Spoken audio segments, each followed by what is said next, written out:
Doctor সাহেব, আমার পাতলা পায়খানা হয়েছে, ওষুধ দেন। পাতলা তো বুঝলাম, তো কেমন পাতলা? অনেক পাতলা। ভালো করে বুঝান কেমন পাতলা।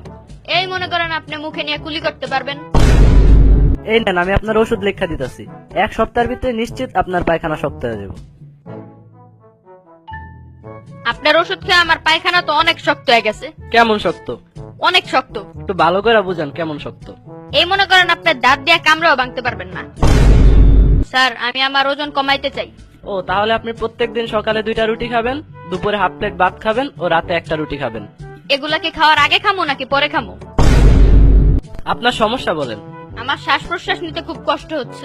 চিন্তা করেন না, আমি ওটা বন্ধ করে দেওয়ার ব্যবস্থা করতেছি। বলেন আপনার কি সমস্যা? আমার ভাত খাওয়ার পর খিদা চলে যায়।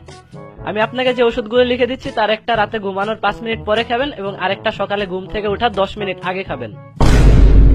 স্যার, আমার পেটে অনেক ব্যথা। তো আপনার পায়খানা কেমন?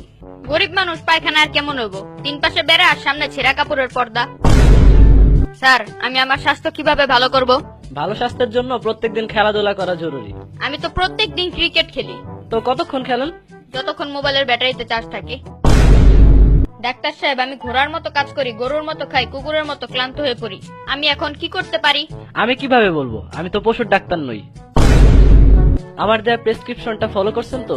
করি নাই, কারণ ওটা ফলো করলে আমি এতদিনে মরে যেতাম। কেন? ওটা তো 4 তলা ছাদ থেকে পড়ে গেছিল। ডাক্তার, আমি কানে কম শুনি। আচ্ছা, তাহলে বলেন তো 6। 9। মার হাবা, আপনি তো কানে কম না বেশি শুনেন।